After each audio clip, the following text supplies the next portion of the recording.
Yes, I'm Blaine Bishop from 104.5 The Zone. We're on with Les Whitley, Director of Sports Performance with TOA, and I guess we got to jump right into it, Les. Absolutely.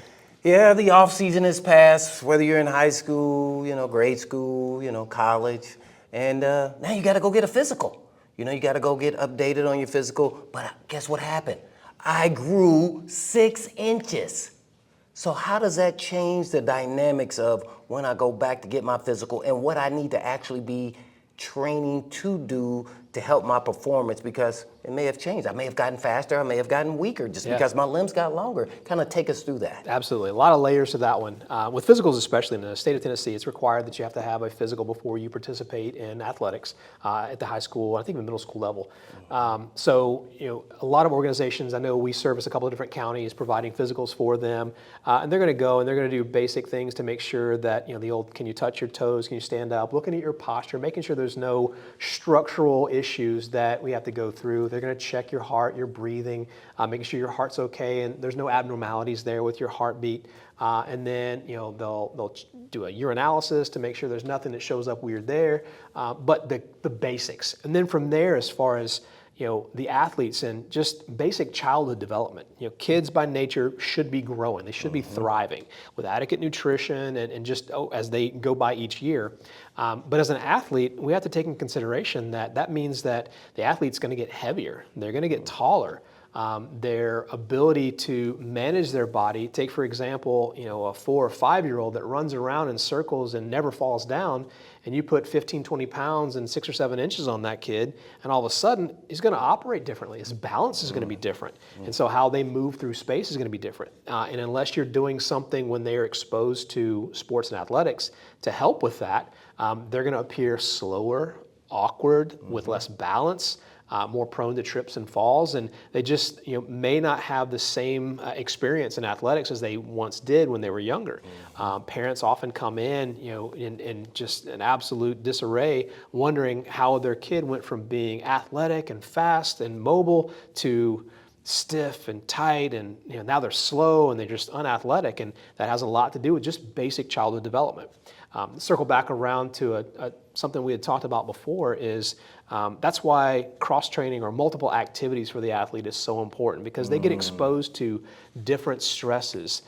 As we're growing up, you're running, jumping, climbing trees, riding bikes, playing tag, doing all those fun things, falling down, learn how to fall, learn how to get back up. And kids today don't necessarily have that same exposure. So it's important for them to be exposed to different activities that challenge their bodies in different ways other than swinging a bat or throwing a ball. How do you, with the maturation of how sports is going, everybody's just kind of doing one sport, where I played multiple sports, and I think that really helped me along the way. Like, if you're talking to a parent, what kind of influence would you want on talking about playing multiple sports, but yet don't fall behind? Let's say you got a baseball player and a football, since there's a gap in between there. Sure. How do you have those conversations with parents to be, try to be as multiple as you can, because it works and develops different muscles? Yeah, anytime a parent comes in with they're really focusing on their child being the next best, greatest, whatever sport. I always ask, what are they doing to complement the things they're being exposed to? So for adults, you think if an individual works in a factory, and for 12 hours a day, they turn this one specific knob, right? Eventually, there's something that's going to show signs of wear and tear.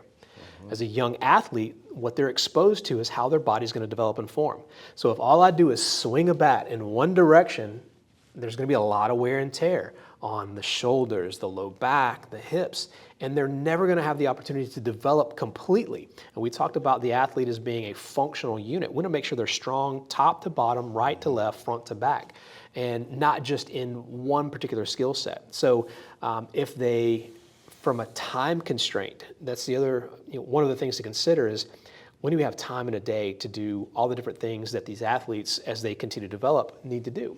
So prioritizing fundamental development as a child, as a kid first. That means, can they run? Can they jump? Can they do all the things that a child should be able to do? And then how do I apply that to my sport? So maybe it's you have specific training. Obviously, we offer at TOA, our sports performance programs, to be able to address those specific needs through assessment and then understanding how the athletes are moving and then give them guided structure to be able to continue that development as they're participating in their sports. And then making sure that they're not being overstressed. So years ago, I had a girls volleyball team come in and their coach really wanted to have them focus on jumping. And so I asked the question, well, how many times will they jump in the course of a week or in the course of a practice? I said, well, that's all we do is jump. Okay, so the last thing I would want to do in training them is to continue to have them do something they're already doing. So I want to break that down and understanding the mechanics of their jump, how they're landing, how they're absorbing that force, and then how do I complement that by building strength, by building stability, by building balance, exposing them to something different that enhances what they're doing within their sport to make their sport more productive. You just made me think of a couple things there that kind of, I didn't learn until at least one of them until I got to the pros really to, I guess when you're younger and you're doing a lot of different things, you're not thinking about it. But you tell me the one most important thing that I did once I realized after a couple years in the league was developing my core strength. Now, take us through what you think that is, and how important that actually is, because core was the function of everything. For it was lifting my legs to help me move and produce a lot of different energy. And man, once I realized that, man, I kind of went crazy with the core. Probably too much. No. So kind of tell me is how important it is, and then what are some exercises you can do with that? Definitely. So we think of core, and oftentimes when you hear core training and core activity, people think about their abdominals, right? The muscles in front. And this is something with my athletes that I share is when they look in the mirror, right? Those are the show muscles. Those are the pool muscles, the beach muscles. They look good, they look pretty. You want to make sure that all looks good.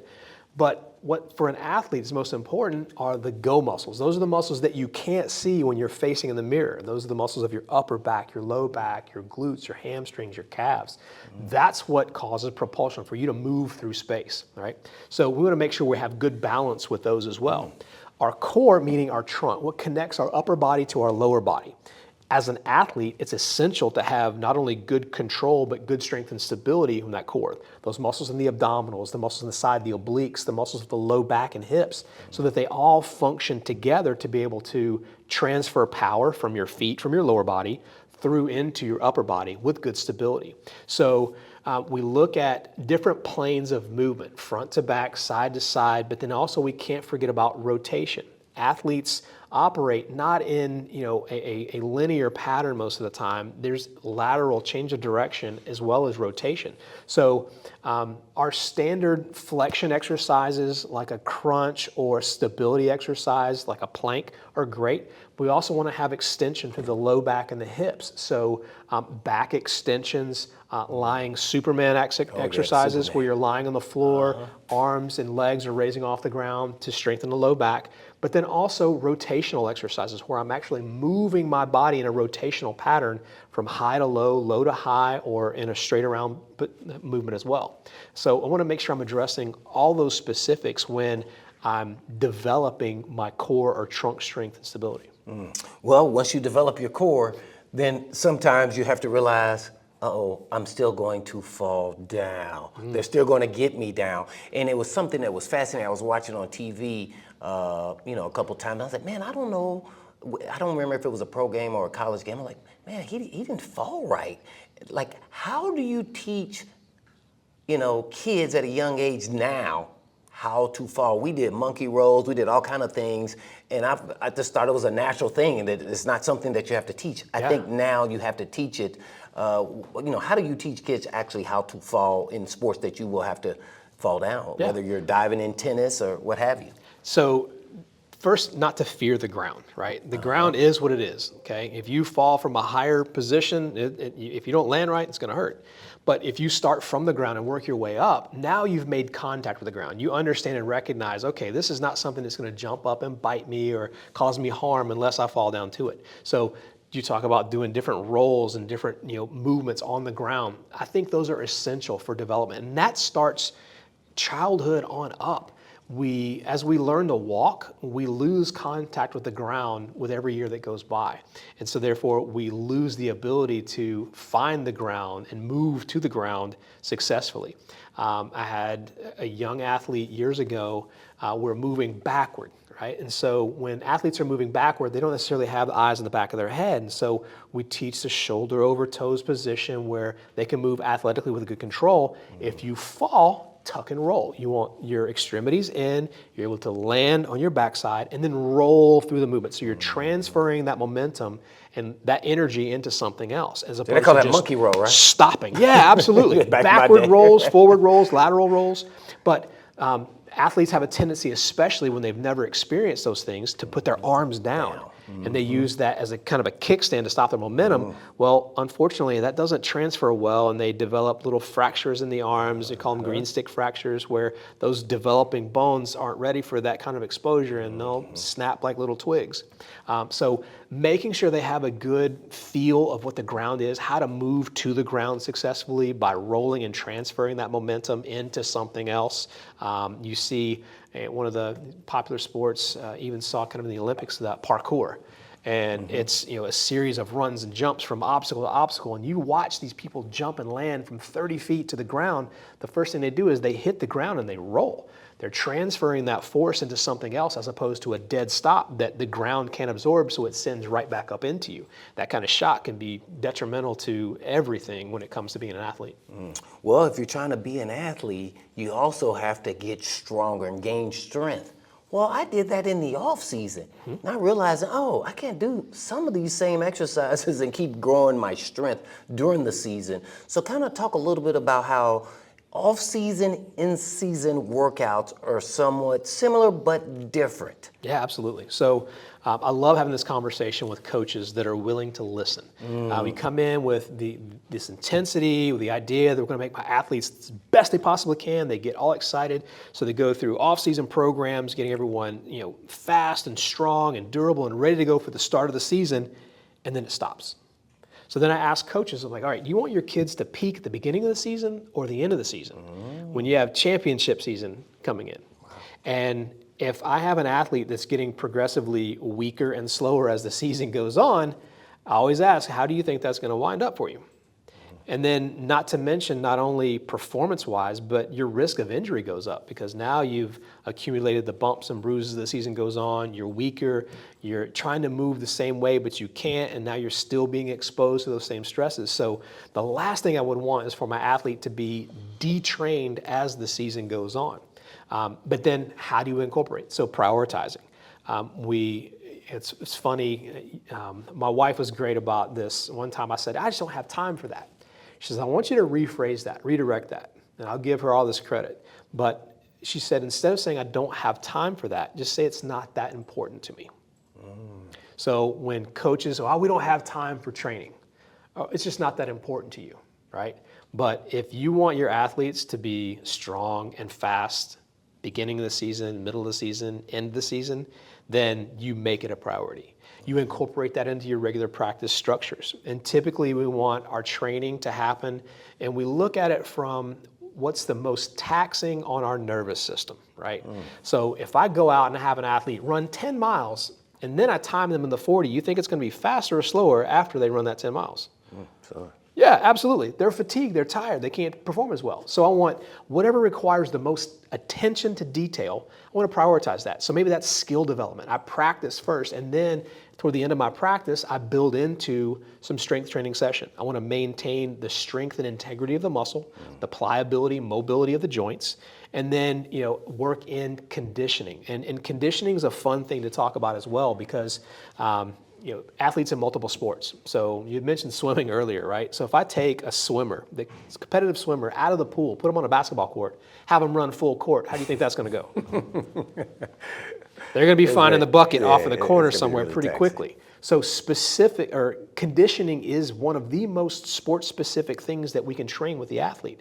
So I have coaches actually have the athletes perform their sport at various intensities, various time durations with minimal breaks in between to build in that work capacity, their ability to produce that amount of work in a given time.